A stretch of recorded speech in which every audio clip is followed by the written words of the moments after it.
Welcome back, everyone. I'm the Depressed Eeyore, and this is Middara Unintentional Malum Act 1. So I did make a AI mistake in the previous recording, or session, or encounter, whichever you prefer. So the way Towards and Away works is every step of movement has to be following that parameter. So when I cornered the, what's his name? What is his name? Whopper. That's his name. When we cornered Whopper, he should have just stayed in place, which means the 2 break attacks shouldn't happen. That being said, we were at full health. He had yet to hit us. We were completely fine.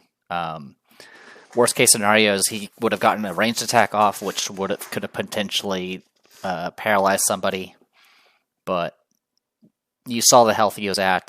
Even if he had successfully paralyzed somebody, Brooke did have a bomb on him, so I could cure it if I was desperate enough. So yeah, I'm not too worried about it. But yeah, my apologies for making that mistake.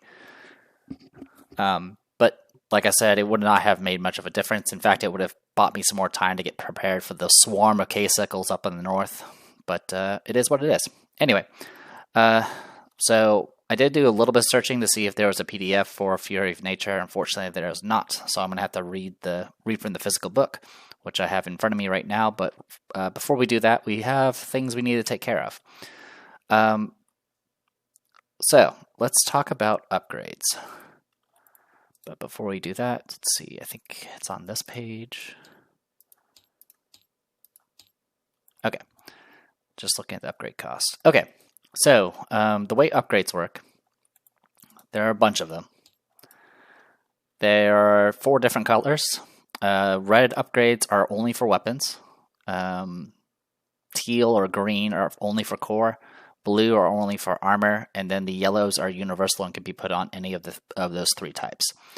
All of them do some sort of supplemental thing. Usually, in the case of the ones that are specific to a type of gear type, it tends to focus on those particular things. So, for example, armor generally gives you something that involves soaking hits or something along those lines, while weapons will improve your ability to hit or do damage.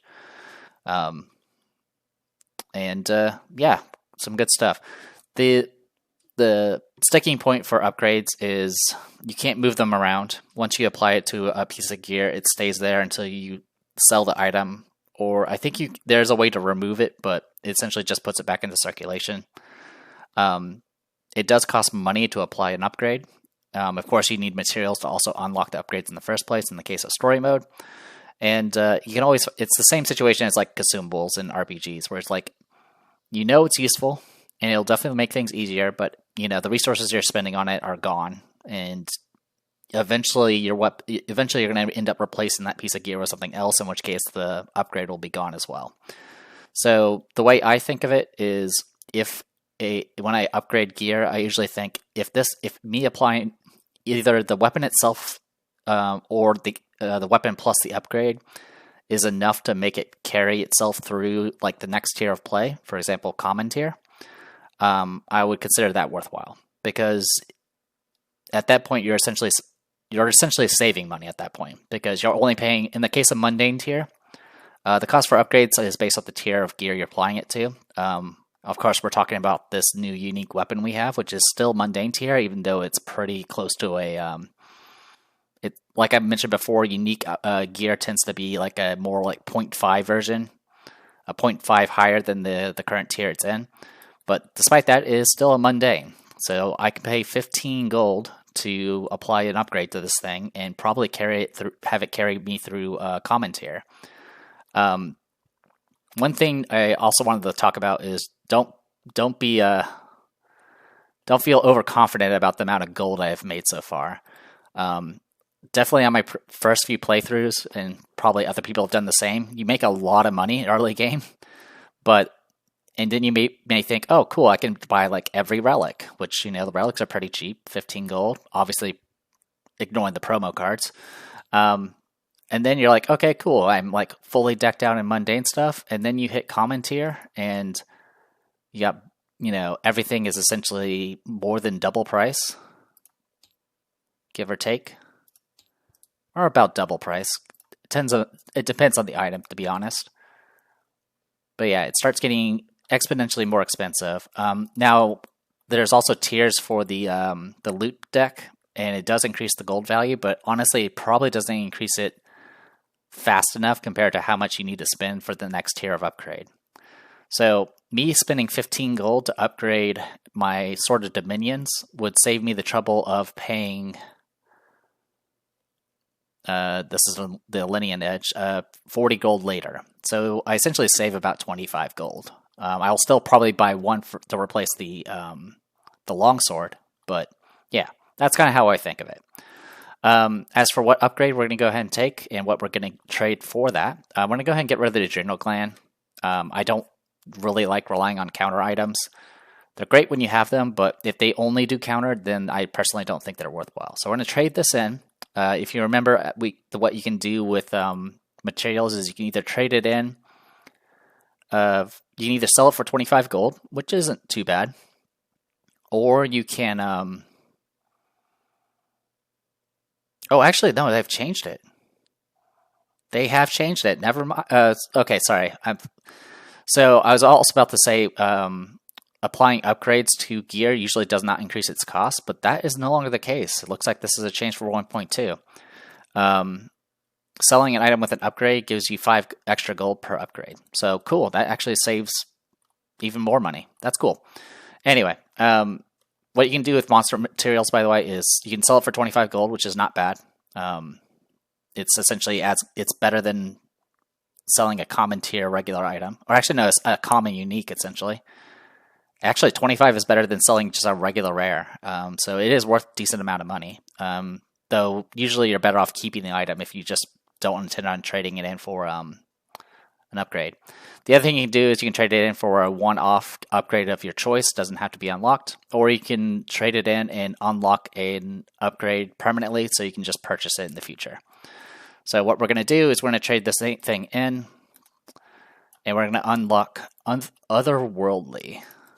That's the one we're going to be doing, but I'll go ahead and talk about some of the other things that are really nice. What's great about weapon upgrades specifically is a lot of them are exhaust, but you can decide when to do the exhaust.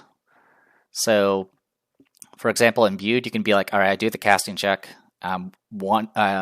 I rolled pretty bad, so I'm not going to roll. I'm not going to add anything to this. In the case of masterwork, you can be like, all right, I do my attack roll. I won't pop this until after I see the results in the comparison with the defense. Same thing for devastating. You don't need to pop it until you see that you're 1 or 2 short of killing something, and just use it for the killing blow. Otherworldly is the only one that is not an exhaust. But what's really good about Otherworldly, it has changed since 1.1, but for the better. I believe the 1.1 version, all it did was you can spend 2 books to do +2 magic damage.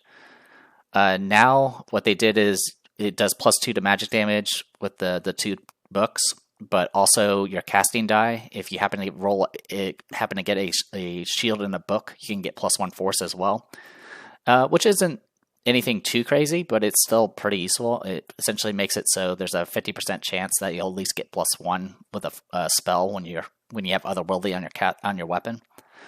But the main use for this is, as I mentioned in the past, most of the standard warrior type weapons only use shields and burst, and then this will ensure that all those books that we keep rolling are completely usable. And it's also magic damage, which means it bypasses defense. So it becomes a lot better, especially with things like courage too. It ensures that you can just use all your symbols. So yeah, it is fantastic. We're going to go ahead and unlock Otherworldly. So we'll just set that aside. There is a limit of how many of these cards there are. So if you do end up putting upgrades on a bunch of things, you'll eventually have to sell them just to put them back into circulation. Anyway, enough rambling. Or actually, the rambling's just begun. So, we're going to spend 15 gold to upgrade this mundane unique item and give it Otherworldly. So that's 15 gold, putting us at 283. All right. What I also did off screen was I kind of shuffled some stuff around. We moved our consumables around, and then I kind of left out all the stuff that I was going to probably sell. Obviously, we're going to be replacing our longsword, so we're going to go ahead and sell that for 5 gold, bringing us up to 288. All right. It is tempting to go ahead and upgrade the longbow. Yeah, it's actually really tempting. Yeah, upgrading the longbow wouldn't be too shabby. It is kind of risky because the longbow by itself will struggle a little bit in common tier. But I think I'm going to probably just go with it. Because if I do that, that'll save me, about 50 gold essentially. So yeah, let's go ahead and put otherworldly. This will put us at 273, and we'll put it on the regular longbow. So now we can use those books for not just only moving, we can use it for extra damage. And since she rolls a purple already, that's pretty good. Obviously, the big reason why we're doing otherworldly on this Sword of Dominions is because we're going to be rolling 2 oranges from now, and so we have more tomes than shields at this point. Okay, what else can we do? So with the money we have, we can buy another accessory. I'm going to go ahead and put the uniques with the wandering. If we buy another backpack, that would make it so we can carry all items. Which isn't a bad idea. That would mean everything's in circulation. Or we can just sell these consumables and get 6 gold, which honestly isn't a bad idea either. That being said, buying an accessory is still not a bad idea. There's some pretty decent ones that we can make use of. The minimalist garb is actually a rather good one. It increases your mobility, gives you a free dodge, and you can ignore the negative mobility effects from the first instance of heavy you have equipped. The trade-off, of course, is it reduces your consumable slots, but like I mentioned before, there's not that many things that can actually bolster your mobility. So it is not a bad thing to get. Cloak's also pretty good. It's another free dodge and gives you the ability to get protection. What protection does is whenever you do a conviction roll, you can roll a black die, and every book, I believe, gives you +1 on your conviction check. Weapon straps is kind of interesting because it does give +1 mobility. It also gives you a free re-equip. Swashbuckler garb I have never used. I've never used the helmet in gauntlets.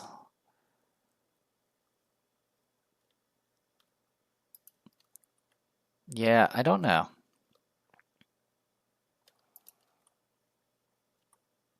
Yeah, I don't think I'm going to grab another Adventures pack, at least not right now. It is something... Actually, I might actually grab an Adventures pack. Because eventually we're going to end up getting more tiers of consumables, and we're going to have to deal with those as well.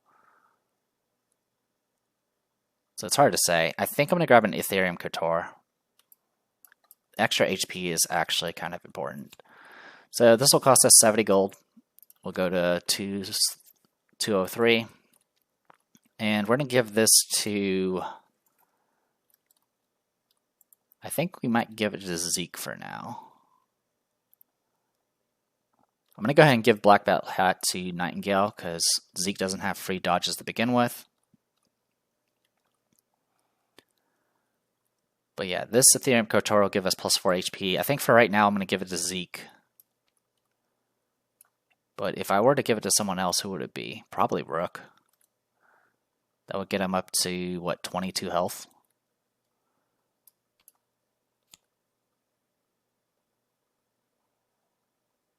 You know what? At any time, reroll any dice except black that you or an ally with an SOI rolled. Yeah, I'll give it to Rook. Forgot to reset everyone's health.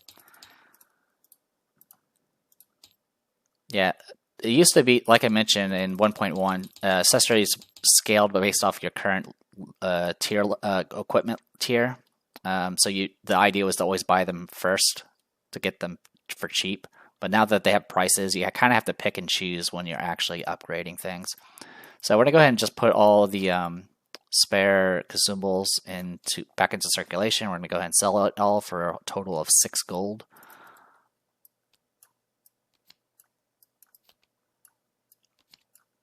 A nice thing about this, though, is in the future when we obviously get more consumables from like loot tokens and stuff, it at least guarantees that we'll get things that we could just sell back for some extra gold.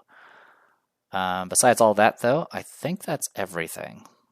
Oh, actually, there's a couple of one more thing I did want to talk about, which is a few more 1.2 changes. There's a few early changes that have been changed, such as Forebode. Forebode used to be just a flat, you re-roll anything but the black die. And it was a level 1 assemblage. It wasn't really good to pick up as a beginner skill, a beginner discipline, but it was really good to pick up late game to kind of shore up your build, because you can just pick it up. Originally, you could just pick it up and be like, okay, now my fighter or my spellcaster can just re-roll their dice to make themselves a little bit more consistent. But they nerfed that. So what they changed Forebode. It's still a reroll, and it can be used. I believe it could also work against dice against you, but I don't remember. But now the things you can reroll is based off the tier, what level of assemblage you've got. So at level 1, all it lets you do is reroll dodge and skill checks, which is not that useful.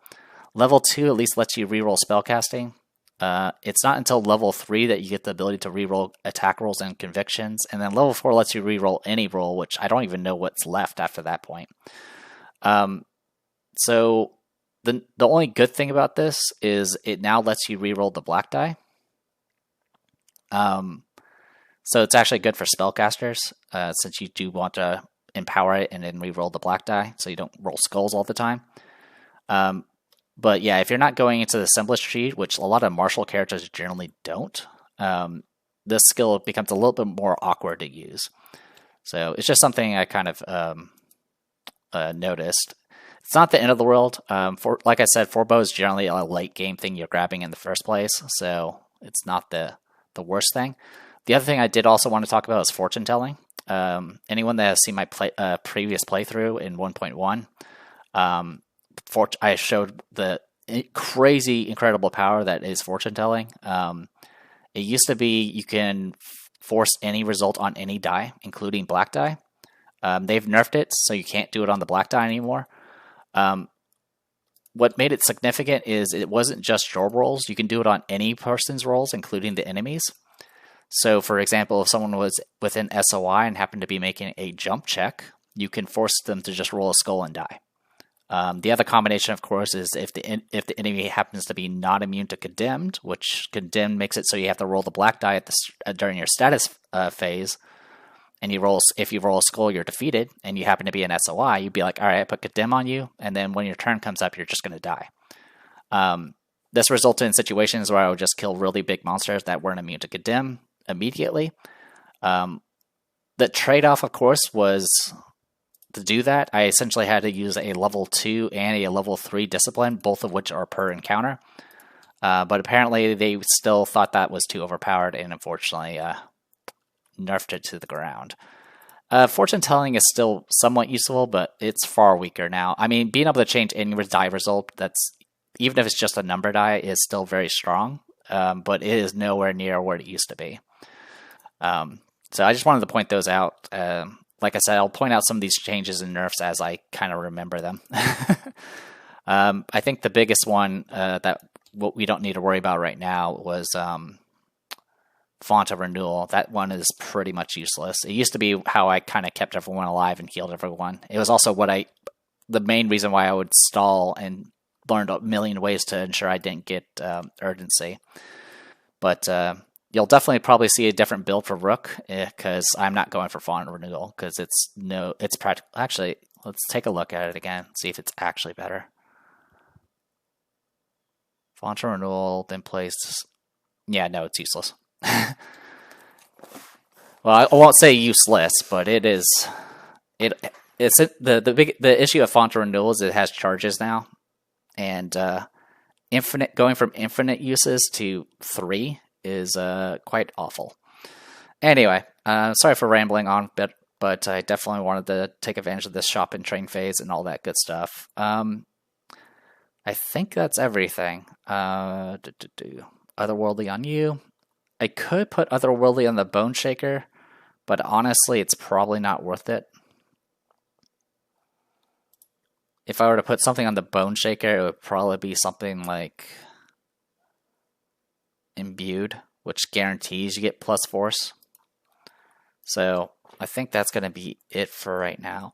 What's also really nice about Rook's build, by the way, since I rely mostly on Courage Stifle, all I really care about is my shield. The Warhammer can actually stay mundane probably the entire time, and I don't actually need to do anything with it. In fact, with that in mind, maybe I should do Otherworldly.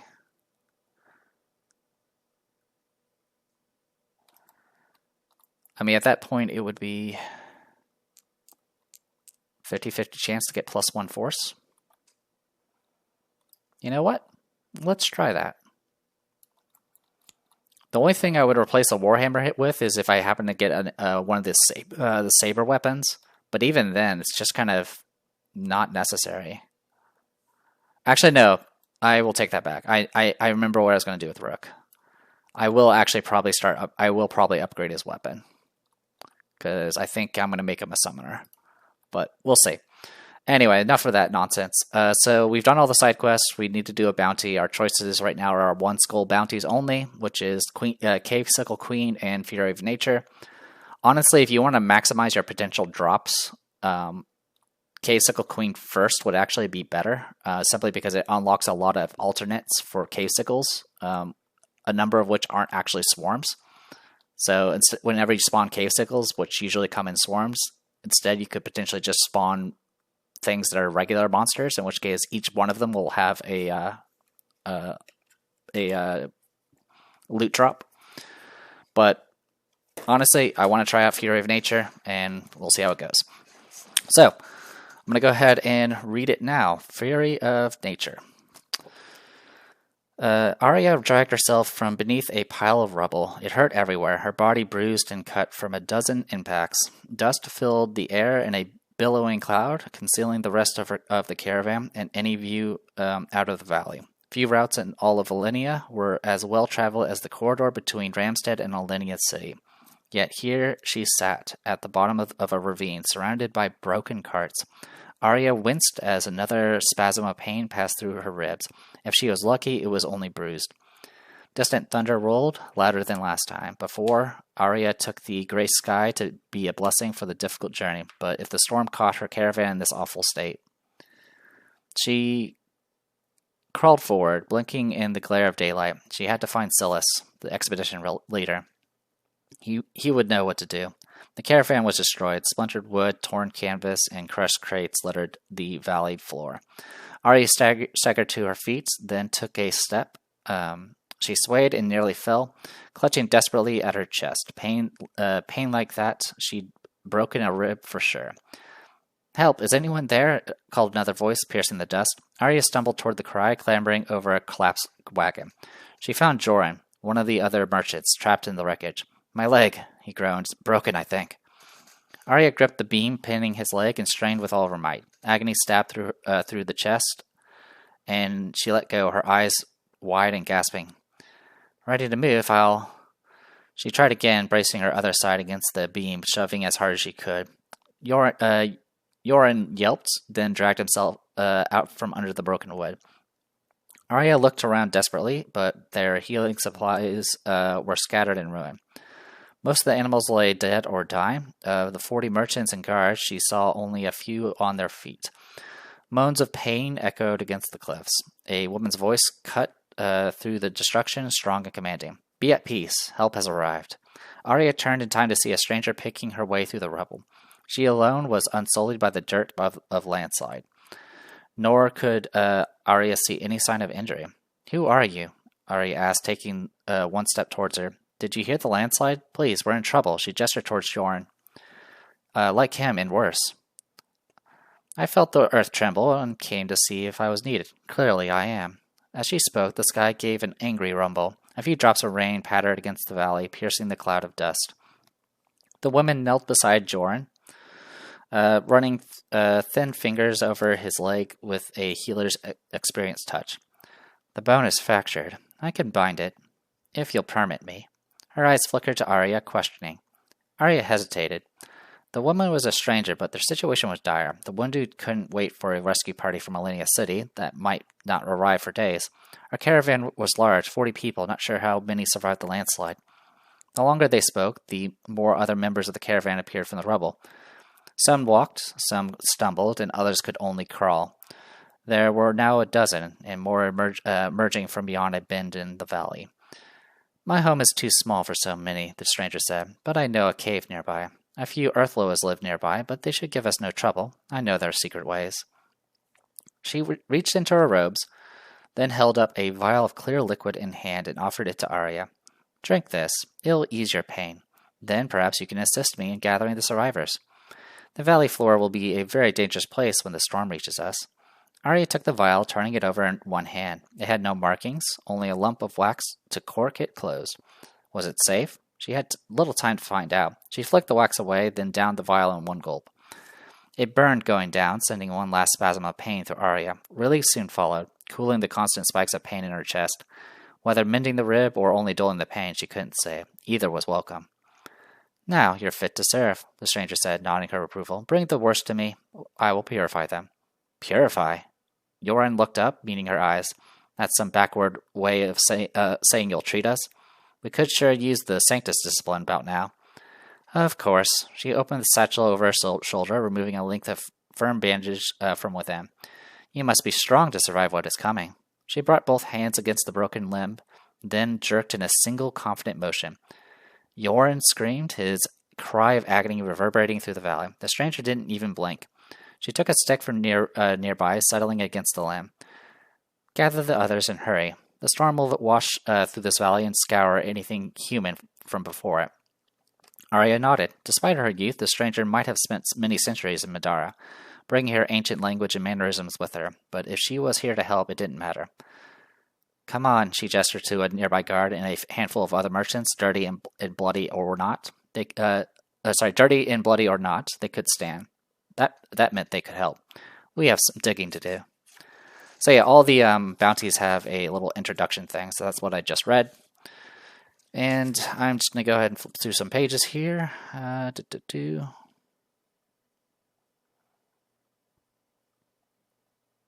Alright, so don't need to worry about any of that. Sorry, you guys are not seeing me because I'm flipping through a physical book here. Alright, so the first encounter here is called Hot on the Trail. Your investigation began with some detective work, following the route used by trade caravans between Ramstead and Alenia City. After following the route for some distance, you eventually come to an unexpected landslide, collapsing the safe trail into a deep valley. You see remnants of the caravan everywhere, torn cloth, broken boxes, and even the feathery remains of an unfortunate pack moa, trapped under the rubble. Hoping you're not too late for the traders left below, you secure your clothes and descend into the valley. Or it says secure your cloths, whatever that means. At the bottom, you find more covered wagons overflowing with goods, but not a single human corpse. Something is wrong here. Before you can flee, the sight of sudden motion catches your eye. The stone rises before you, assembling into the shape of a hulking brute. It's an ambush. Yeah, unfortunately, you guys are not going to be able to see all the objectives and things like that, so I'm just going to go ahead and read them all now. The win condition is just to get to the blue exit, which you'll see next time when I put up the map. There are special terrain spaces, which are called Cracked Earth. Right now, they have no special effect. Objectives, there's a blue objective. The rock wall behind... Actually, yeah, I'll read this after I actually reveal the map, because that will actually be helpful. So, with that, I'm going to go ahead and call it here. I am the Depressed Eeyore. This was I was about to say Arkham Horror. This is Middara Unintentional Malum Act 1. I'll see you guys next time.